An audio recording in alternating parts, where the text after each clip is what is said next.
नमस्कार बंधु, शास्त्र सनातन संस्कृति में आप सभी का बहुत बहुत स्वागत है। आज मैं जो ग्रंथ लेकर प्रस्तुत हुआ हूँ ये कल्याण का 12वें अंक का विशेषांक संत अंक है और बहुत ही अच्छा और दिव्य ग्रंथ है। इसमें लगभग सभी संतों के बारे में इसमें दिया गया है, न कि देश विदेशों के भी जो संत महात्मा हुए हैं या विचारक हुए हैं, दार्शनिक हुए हैं, समाज सुधारक हुए हैं, उनके बारे में भी इसमें दिया गया है। तो आप इस एक ग्रंथ से देश विदेश के सभी संतों और महापुरुषों के बारे में जान सकेंगे।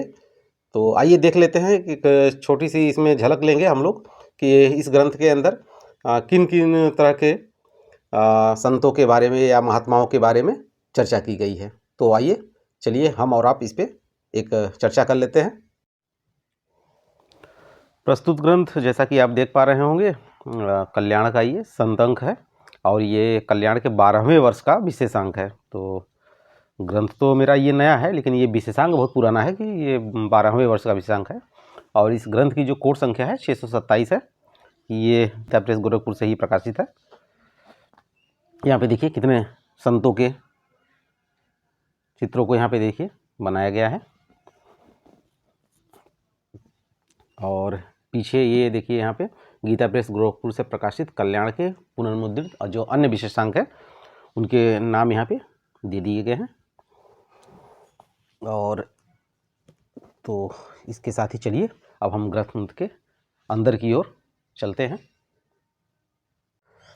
देखिए अंदर में इस तरह से कुछ है संत अंक और ये संवत 2069 का 9वां पुनर्मुद्रण था और उस समय तक कुल 24,000 की छपाई हो चुकी थी और मूल्य जो था वो मात्र 180 रुपये था। अभी तक लगभग 11-12 साल बीत चुके हुए हैं, तो अभी वर्तमान मूल्य जस्ट दूना हो गया है और अभी 360 रुपये ये वर्तमान में उपलब्ध है। और ये अंक संत अंक जो है ये देखिए जैसा कि यहाँ पे देख पा रहे होंगे 3 खंडों में है, 1, 2, 3 तीनों खंड इसी में है, कहीं अलग नहीं है। देखिए कितना ये है, मोटा है ये ग्रंथ। इसमें जो पृष्ठ की संख्या है कुल 960 पृष्ठों की ये है, लगभग 1000 से थोड़ा कम ये यहाँ पे पृष्ठ हैं। तो सबसे पहले आइए सुंदर छवि को देख लेते हैं, चित्रों को। देखिए यहाँ पे जट भरत और राजा रहुगढ़। इसके बाद यहाँ पे देखिए सुदामा जी का महल, जब सुदामा जी कृष्ण जी के पास लौट के आते हैं कृष्ण जी तो अपनी झोपड़ी की जगह एक सुंदर सा महल पाते हैं। संत गोकर्ण, इन संत का जो कान था वो गऊ के समान था, इसलिए इनका नाम गोकर्ण पड़ा। राजा भरत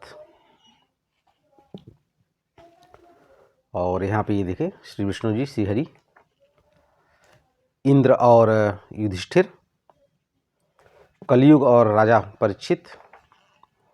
और यहाँ पे सूत जी भागवत जी की कथा सुना रहे हैं और सभी संत सुन रहे हैं, ये है।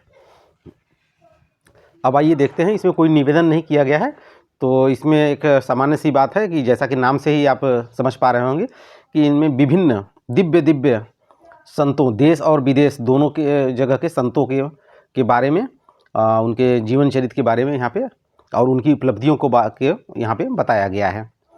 तो आइए थोड़ा सा देख लेते हैं कि किन किन संतों के बारे में बताया गया, क्या चीज़ें हैं।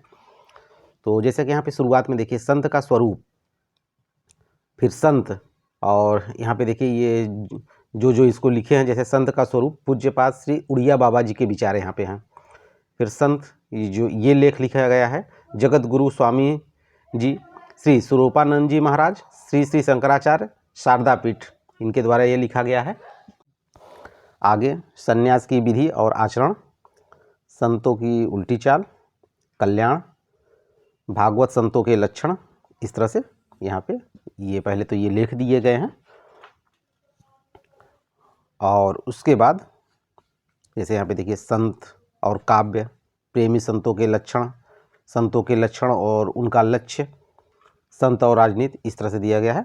और अब यहाँ पे भगवान सद्गुरु, इसके बाद से सनकादि, नारद, सप्तऋषि जिसमें एक मरीच, अत्रि, अंगिरा, पुलस्त्य, पुलह, क्रतु, वशिष्ठ, फिर भृगु, ऋभु, कश्यप, बृहस्पति, शुक्राचार्य, नर नारायण, भरद्वाज इत्यादि, दत्तात्रेय, च्वयन, सांडिल्य। तो इस तरह से एक क्रम अनुसार ऋषि महर्षि संत आदियों का ये दिया गया हुआ है। इस तरह से ये चल रहा है। उसके बाद देखिए जैसे यहाँ पे फिर देखिए अब आगे युधिष्ठिर, भीम, अर्जुन, सुधन्वा, मयूरध्वज, प्रद्युम्न, अनिरुद्ध, परीक्षित, इस तरह से यहाँ पे आगे चल रहे हैं। यशोदा, कुंती, द्रौपदी। अगर पूरा पढ़ के आपको सुनाऊंगा तो बहुत ही लंबा ये हो जाएगा और उसकी आवश्यकता भी नहीं है। बस मुख्य मुख्य ये मैं इसलिए पढ़ ले रहा हूँ कि आप ये समझ पाएंगे इस ग्रंथ के अंदर है क्या। फिर देखिए यहाँ पे सुग्रीव, हनुमान, अंगद, जामवंत, जटायु, विदुर इत्यादि फिर ऐसे ऐसे आगे बढ़ रहे हैं। फिर इधर जिष्णुदेव, गौड़पाद, गोविंद, भागवतपाद, विष्णु स्वामी इत्यादि फिर यहाँ पे ऐसे आगे आ जाते हैं। फिर महात्मा तिरुमूलर, श्री यमुनाचार्य, श्री रामानुजाचार्य, श्री निम्बिकाचार्य, श्री मध्वाचार्य, श्री वल्लभाचार्य इत्यादि। फिर यहाँ पे श्री चैतन्य महाप्रभु और उनके जो अनुयायी थे, जो मुख्य मुख्य संत थे, उनके बारे में। अनुयायी तो उनके बहुत बड़े हैं।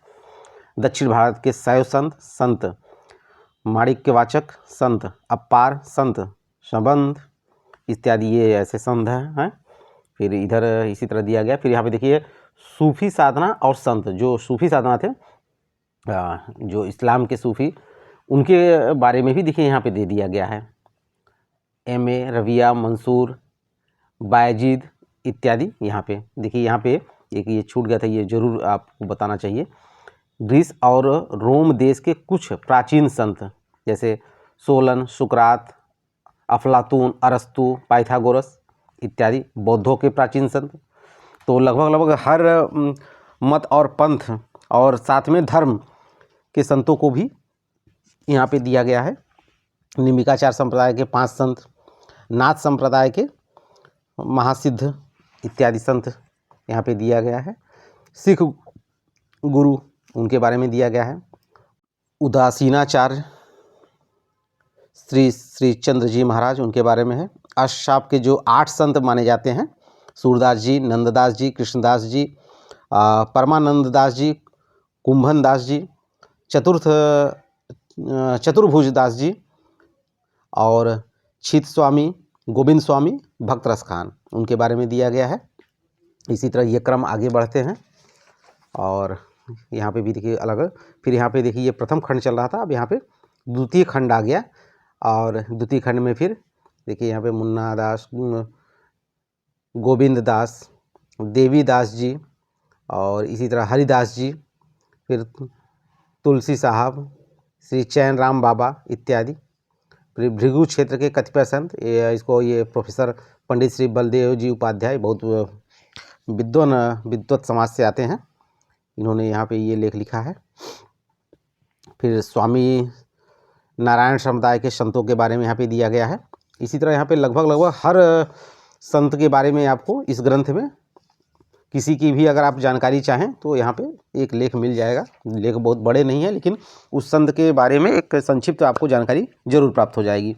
इसी तरह फिर यहाँ पे तीसरे खंड है और इस तीसरे खंड में भी फिर भक्तों के बारे में, संतों के बारे में यहाँ पे दिया गया है। फिर परिशिष्ट, कुछ संत जो ग्रंथ छपाई के समय छूट गए थे, बाद में परिशिष्ट देके फिर यहाँ पे भी उनको दे दिया गया है। ये आधुनिक काल के संत जैसे राजा राम मोहन राय, महर्षि देवेंद्रनाथ ठाकुर, ईश्वरचंद विद्यासागर, केशव चंद्र सेन, स्वामी दयानंद सरस्वती इत्यादि जो थे आधुनिक काल के, जो छूट गए होंगे, उनको यहाँ पे दे दिया गया है। और फिर यहाँ पे पद सूची दिया गया है। और एक यहाँ पे देखिए ये बहुत ही महत्वपूर्ण चीज़ दी गई है, अनमोल बोल संत वाणी संग्रह। तो ये दिया गया है, संतों की वाणी को कहाँ कहाँ संग्रह किया गया है, तो उसका भी पेज संख्या ये दे दिया गया है। चित्रों की संख्या देखिए कितने चित्र दिए गए हैं, ये दिया गया है। और यहाँ से ये ग्रंथ प्रारंभ होता है। चित्र हम पहले हमने चर्चा कर ही दी है। ये देखिए बहुत ही सुंदर ग्रंथ बन पड़ा है। जैसे यहाँ पे देखिए, अब यहाँ पे देखिए नारद जी के बारे में, 2 पृष्ठों में लगभग दिया गया है। और सप्तऋषि थोड़ा थोड़ा, मरीच, अत्रि, उनके बारे में एक परिचय आपको प्राप्त हो जाएगा, अंगिरा, पुलस्त्य, पुलह। तो ये ग्रंथ आप जरूर पढ़ें। आपको संतों के बारे में, हमारे समाज, हमारे जीवन शैली, हमारे संस्कारों के बारे में भी इससे पता चलेगा। और आप इसे प्रतिदिन थोड़ा थोड़ा पढ़ के बच्चों को भी सुना सकते हैं और उनकी भी जानकारी विकसित कर सकते हैं, और अपने संस्कारों के बारे में उन्हें एक अच्छी सीख मिल सकती है। तो बहुत ही सुंदर ये ग्रंथ है, इसे ज़रूर पढ़ें। और इसके बारे में जिनके पास ये ग्रंथ है, वो, मैं जिन ग्रंथों को देता हूँ, मैं चाहूँगा कि आज से जिनके जिनके पास वो ग्रंथ हो, वो ज़रूर मुझे सूचित करें। आप कमेंट के माध्यम से मुझे बताएं कि हाँ, ये ग्रंथ आपके पास है और आपने इससे क्या लाभ लिया, जिससे और लोग भी प्रेरित हों। और जिनके पास ये ग्रंथ नहीं है, वो इसको लें और पढ़ें। और अगर इस ग्रंथ के संबंधित कोई शंका हो, कुछ जानना हो, तो कृपया कर बताएं। मैं ज़रूर प्रयास करूंगा कि आपके शंका का समाधान हो सके। इसी के साथ इस चलचित्र को विराम देते हैं और अगले चलचित्र में फिर एक नए ग्रंथ के साथ प्रस्तुत होऊंगा। तब तक के लिए आप सभी का प्यार और सहयोग के लिए बहुत बहुत धन्यवाद। नमस्कार।